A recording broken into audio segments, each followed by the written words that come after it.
자, 계묘년 신유월 운세, 9월 운세를 알아보고 있는데요. 이번 시간에는 병화일간하고 정화일간 알아보도록 하겠습니다. 자, 먼저 병화일간부터 시작을 하겠는데요. 제가 이제 메모해 놓은 것도 보면서 시작하도록 하겠습니다. 자, 이렇게 메모를 해 놨는데, 자, 병화일간이 계묘년 신유월을 만났죠. 병화일간이 계묘년 신유월. 먼저 천간을 보면 연의 개수가 정관이죠. 정관. 월의 신금은 뭡니까? 천간만 얘기하면 신금은 정제가 되겠죠. 정제. 자, 정관하고 정제다. 그러면 십성만으로 운을 얘기하면 어떻게 얘기할 수 있나요? 정말 좋은 달이다. 최고의 운이다. 이렇게 얘기할 수 있겠죠. 자, 그런데 이렇게 간단하게 직접 대입해서 운을 얘기하면 단편적인 면만 보기 때문에 좀 더 다양한 각도에서 다양한 방법으로 운에 대한 얘기를 해 보겠습니다. 자, 먼저 병화가 자, 연의 개수, 이 연의 개수를 만나면 이제 정관이라고 얘기를 했죠. 정관. 다음에 여기서 좀 다르게 좀 정리를 해보겠는데, 자, 그 다음에 연은 개수가 월운 신금을 만난 거죠. 그럼 월운 신금을 본다 이거니까, 이렇게 보면 개수가 연운 신금을 만나면 이건 편인이 되는 거죠. 편인. 자, 그래서 결과적으로 정관하고 편인이 만나서 결과적으로 상관이라는 변화운이 만들어진다라고 얘기할 수 있습니다. 그러니까 일간 입장에서 연운과 어운에 직접 대입하는 운과는 결과가 많이 다르게 나오죠. 자, 아무튼 이게 채용변, 변화운으로 오는 방법이라고 얘기할 수 있고요. 자, 이것에 대한 운 해석은 끝부분에 분야별 운세할 때 정리를 해드리도록 하겠습니다. 다음은 물상적인 관점에서 좀 더 얘기를 해보겠는데, 자, 병화일간에게 계묘년은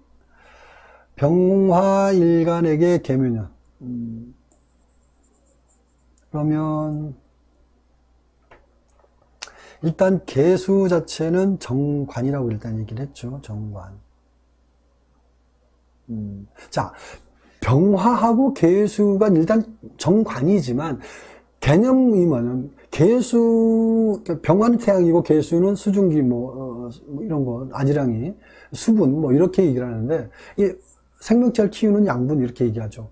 그러면 당연히 그럼 개수는 병화를 봐야만이 병화는 개수를 통해서 생명체를 성장시키는 거고요. 개수는 병화의 도움을 받아서 자신이 원하는 뜻을 이루는 거죠. 자, 그래서 굉장히 서로 좋은 관계다라고 일단 얘기할 수 있고요. 그 다음에 연의 묘목. 이 묘목은 정인. 그렇죠? 12운성으로는 이제 욕지 이렇게 얘기를 하죠. 이것도 병화에게 최상의 조건이다라고 얘기할 수 있죠. 자, 그 다음에 신유월이 된 거죠. 신유월. 자, 천간신금은 일단 병화일간에게 이제 정제 이렇게 얘기하죠. 정제. 지지유금은 이제 12운성으로 뭡니까? 여기 사지라고 해요. 12운성 사지가 되죠. 자, 그리고 천간지지, 신유라는 월은 천간지지 모두 음권이죠. 음권은 거두고 저장하는 어떤 그런 환경이니까. 근데 병화는 기르는 환경이죠. 근데 병은 이렇게 양권이기 때문에 서로 갈 길이 다르죠. 너는 상행선, 나는 하행선. 갈 길이 전혀 달라요. 그러면 갈 길이 서로 다르면 갈라지면 되는 게 아니라 서로 타협하고 조율하는 과정이 반드시 필요하다고 얘기할 수 있습니다. 그러니까 병화일간에게 연운에서는 어떤가요? 상부상조하면서 서로 발전하는 기운이었는데 신유월이 되면서 어떻게 됐나요? 또 묘유충이 됐죠. 그러면서 목기운이 단절되니까 병화에게는 다소 어려운 환경이 조성이 됐다, 이렇게 보는 거죠. 자, 이런 내용을 바탕으로 해서 병화일간 분야별 운세를 알아보도록 하겠습니다. 자, 분야별 운세는 이제 순서대로 하겠습니다. 사업자, 직장인, 재물운, 애정운, 건강운, 이렇게 순서대로 하나씩 알아보도록 하겠습니다. 자, 병화일간 사업자를 보면, 자, 무역이나 유통 관련 사업자는 이달에 잘못된 정보라든지 뉴스 때문에 손해가 발생한다. 그걸 받아들이기 때문에 문제가 되는 거죠. 그래서 이달에 갑자기 들어온 상품이라든지, 갑자기 취급하는 사업자가 취급하는 상품이라든지 제품을 취급하게 되면 재고가 쌓이거나 금전적인 손실운이다라고 볼 수 있고요. 그리고 납품이라든지 용역, 가맹점 사업자, 자, 이런 사업자는 주로 상급업체가 있잖아요. 상급업체. 그래서 상급업체하고 분쟁이라든지 갈등하는 운이니까 유의하시기 바랍니다. 자, 다음에 직장을 보면 이달에 어려운 일 도와주고 좋은 말 못 듣는 일이 생기죠. 희생하는 마음으로 회사의 일을 도왔는데 손해본 느낌이 든다.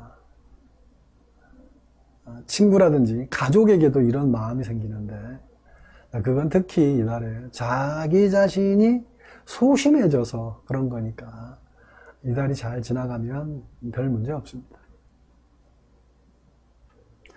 다음은 재물운을 보면 이달에는 이제 투자운은 안 좋습니다. 투자하면 손실운이다, 이렇게 얘기할 수 있고, 계획 없는 금전 지출이 늘어나는 달이죠. 자, 수입은 그대로인데 지출이 늘어나니까 관리가 필요하고요. 그 다음에 애정운을 보면 이달에 짝이 없는 남자는 이달에 갑작스런 만남이 이루어지는데, 상대는 급하지 않은데 자신이 급하게 서두르는 거죠. 서둘러서 좋을 게 없고요.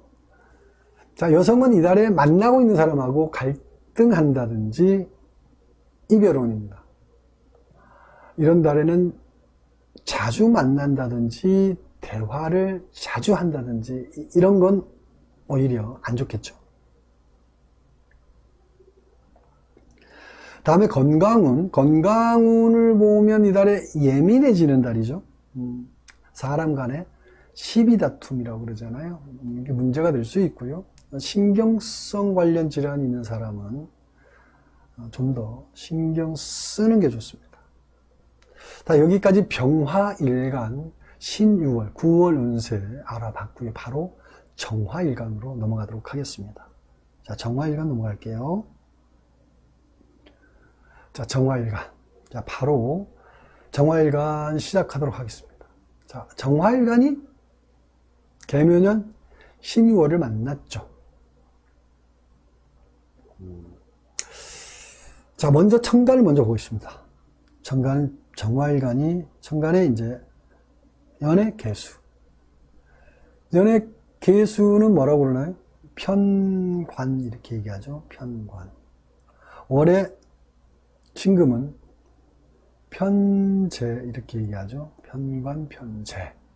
그러면 편관하고 편재니까 이걸 십성으로 운을 또 얘기한다면 연운은 편관이니까 아주 안 좋은 운이고, 월운은 편재니까 뭐 그런대로 행질 수도 있으니까 뭐 좋다, 뭐 이런 식으로 얘기를 좀 할 수 있겠죠.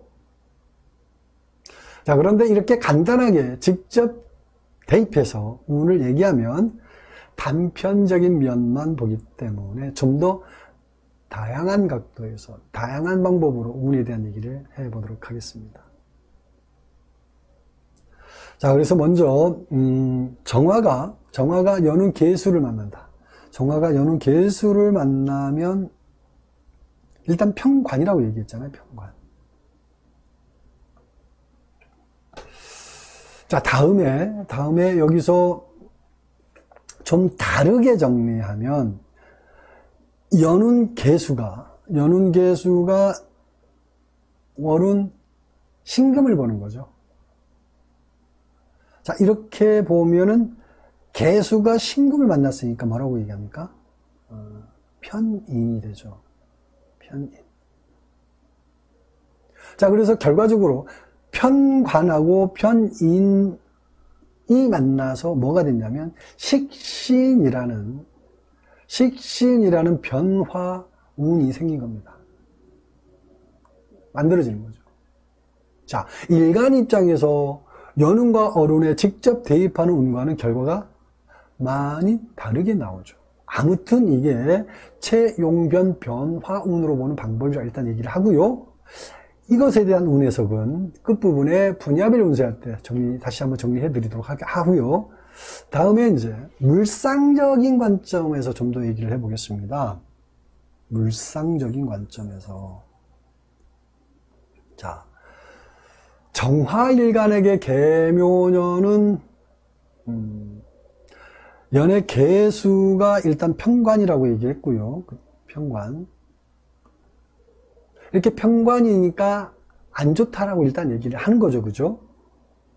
자, 그리고 정화하고 개수는 추구하는 방향이 전혀 달라요. 정화는 음권이고요. 음권에서 거두고 저장하는 그런 기운이라고 할 수 있고, 개수는 양권에서 기르는 영역에 있는 거죠. 만 생명체의 양분, 수분 역할을 하면서 기르는 역할을 하는 거니까.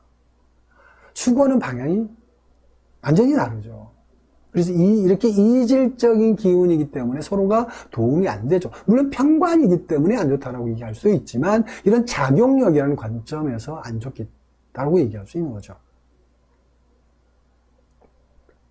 자, 그리고 지지 묘목은 뭡니까? 편인 이렇게 얘기하고요. 편인. 그 다음에 이걸 또 뭐라고 그럽니까? 12운성으로는 병지죠. 병지. 자, 이러면 연에서는 정화일간이 하는 일에서 장애가 많은 거죠. 막히죠, 많이. 그래서 환경적으로도 극복할 일이 좀 많다 이렇게 볼 수 있고요. 그리고 자, 그 다음에 이제 신유월이 된 건데, 신유월. 자, 천간신금은 정화에게 뭡니까? 편재 그러죠. 편재. 요거 천간은. 지지유금은 12운성 어디에? 12운성으로 생지가 되죠. 생지는 아주 좋은 걸 얘기하죠. 그래서 같은 운권이고요. 자, 이러면 연훈하고는 달리 신유월이 되면서 운세가 급변하게 되죠. 그러니까 긍정적으로 변한다라는 거죠. 그러니까 연초부터 막혔던 일들이 풀린다든지, 또 물론 환경도 바뀌는 거고 사람도 바뀌고 이러면서 좋은 변화가 생긴다 이렇게 봅니다. 자, 그리고 지지를 보면 묘하고 유를 이렇게 만나서 유가 어떻게 됩니까? 충이죠.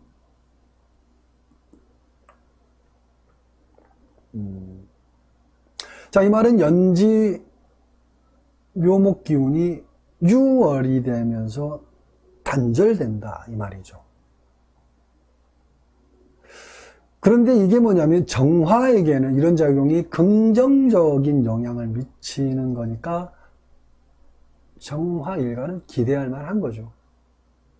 자, 이런 내용을 바탕으로 해서 다음은 정화일간 분야별 운세를 알아보도록 하겠습니다. 먼저 사업자부터 시작을 하겠습니다. 이렇게 사업자, 직장인, 재물운, 애정운, 건강운 이 5가지 관점에서 얘기를 하겠는데, 여기서부터 차곡차곡 하나씩 얘기를 해보도록 하겠습니다. 먼저 사업자 운세를 보면, 자, 이달의 용역이라든지 하청, 그리고 대리점 이런 것처럼 상급 업체가 있는 사업자는 매출이 상승한다.